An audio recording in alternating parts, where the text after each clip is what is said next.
I am literally losing my mind right now.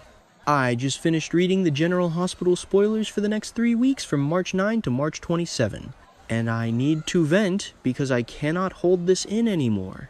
Are you kidding me right now with these writers? I mean, seriously, are we actually doing this again?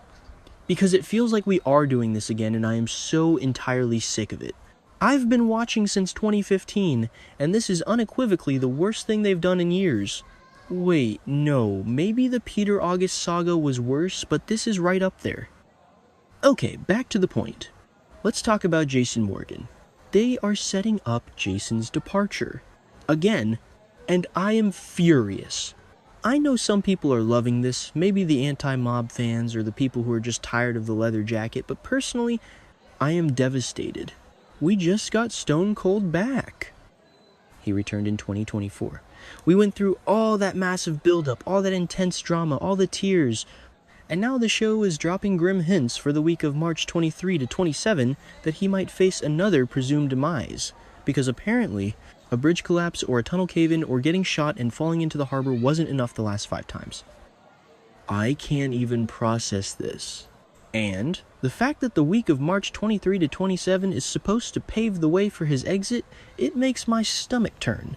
Why do they keep doing this to us? Why bring Steve Burton back, reestablish all his connections, make us care again? Just to rip him away. It is emotional manipulation at its finest, and I hate that I fall for it every single time. And let's look at what is pushing him out.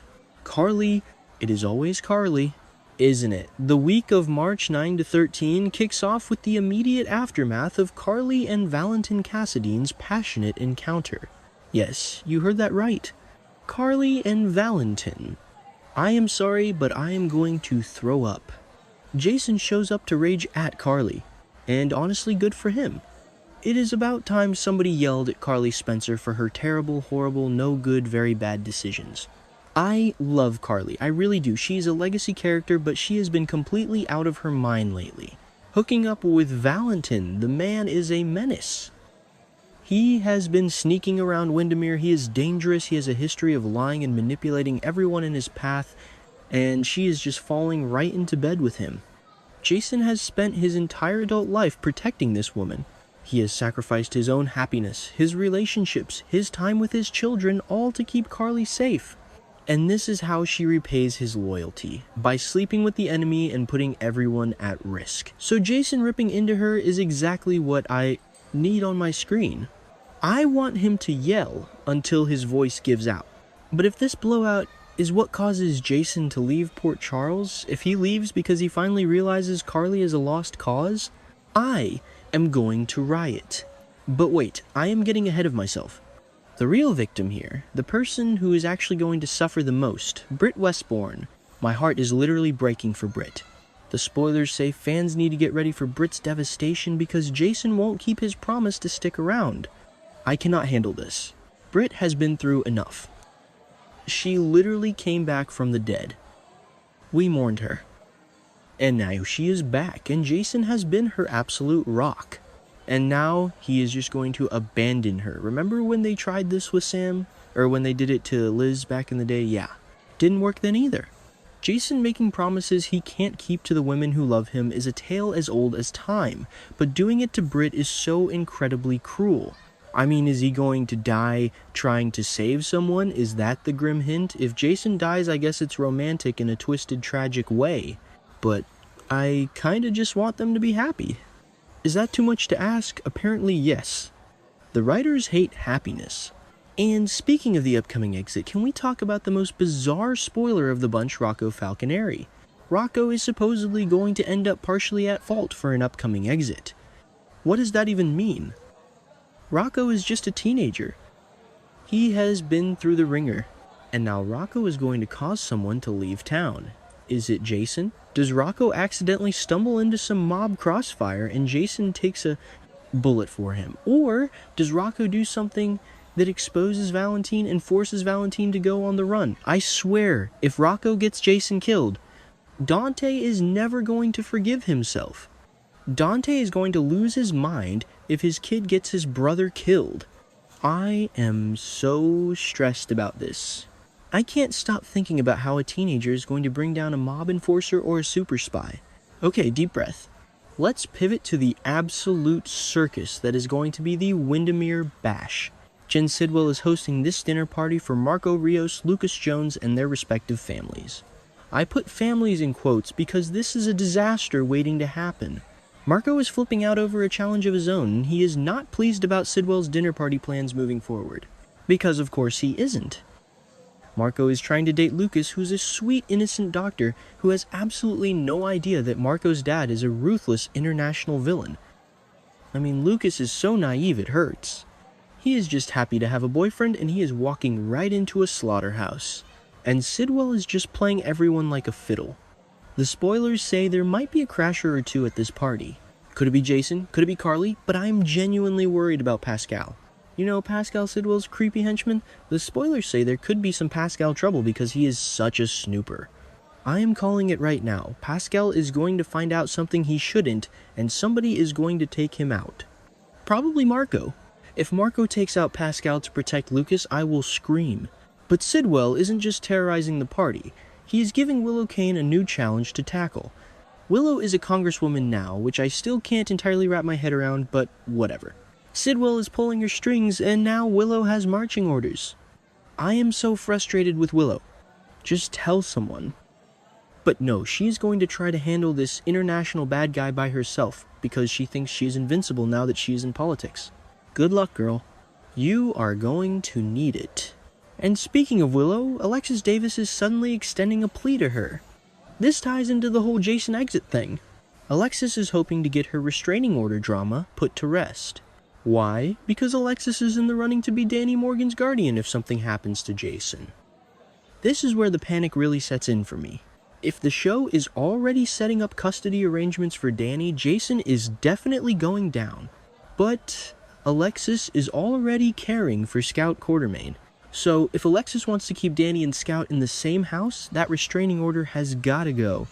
I actually love this idea.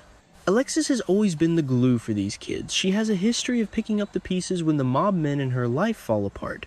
And keeping Danny and Scout together is so important. But why does Willow have the power to help with the restraining order? Is it a political favor? I don't even know anymore. But Alexis better figure it out fast, because the week of March 23 says Danny's guardian situation becomes much more urgent and important. Urged. They are going to kill Jason. I am going to be sick. Just thinking about Danny losing his dad again makes me want to scream. Let's switch gears to the Quartermain mansion, which is apparently turning into an orphanage. Can we talk about Delilah's premature baby Jane Doe? She is in the NICU, and Harrison Chase is working on becoming a foster dad ahead of her release. I am going to cry. Chase and Brooklyn Quartermain stepping up to care for this baby at the Q Mansion until Delilah's family or the bio dad can be found is the most wholesome thing on this show right now. They are so protective of her. But you just know this is going to end in tears, because this is General Hospital. They don't just give a happy couple a random baby without a massive heartbreaking twist. Who is the bio dad? Is it someone in a cult? Is it someone dangerous? Brooklyn is terrified the baby will be taken away, and honestly, so am I. They deserve to be happy, but the writers are definitely going to rip that baby from their arms. And here is where my brain starts making crazy connections. The spoilers say Jacinda Bracken is going to share details regarding her past with Michael Corinthos. Jacinda is suddenly ready to talk about her history, and the spoilers literally ask, will GH writers tie this in with Delilah's past and perhaps give Jacinda a link to her yes? Obviously yes. Am I the only one seeing this? Jacinda is probably Delilah's sister. Or maybe Michael is somehow tied to Delilah's past. If Michael is the bio dad of baby Jane Doe, I am going to throw my remote at the TV. Willow would lose her absolute mind. But honestly, I kinda want it to happen just for the drama. I know, I contradict myself. I said I wanted wholesome Chase and BLQ, but the messy drama lover in me wants maximum chaos. Bring on the Michael paternity scandal. Speaking of maximum chaos, let's talk about the Ashford baby drama because I am screaming. Portia Robinson is about to react to a jaw-dropping development. We all know what it is. Portia is going to uncover Jordan Ashford's pregnancy secret. I am living for this. Jordan has been terrified of Portia finding out because Jordan is the one who leaked Portia's pregnancy to Curtis in the first place. It is karma, baby. It serves Jordan right if Portia spills the beans now. Portia is pregnant with Curtis's baby, and now she finds out her husband's ex-wife, who is also his current lover, is also pregnant with his baby. Curtis is smack dab in the middle of this, and he is completely oblivious. The week of March 16 to 20 says Curtis may find out Jordan is having his baby too, especially if that pregnancy test is positive. And let's be real, of course it is going to be positive. When has a soap opera pregnancy test ever been negative? When there is this much potential for destruction, Curtis is going to have 2 babies on the way from 2 different women at the exact same time. I literally can't. Portia is going to go scorched earth, and I am going to be cheering her on. I know some fans hate Portia, but in this specific scenario, she has every right to be vengeful. Take him down, Portia. Finally, there is a tiny little spoiler about Giovanni Gio Palmieri having a heartfelt conversation with Sonny Corinthos. I mean, okay, Sonny is currently completely ignoring the fact that his entire world is collapsing, so sure, let's have a heartfelt chat with Gio. Sonny needs to wake up. His enforcer Jason is about to die or leave, his family is in chaos, and he is just having chats with Gio. Typical Sonny.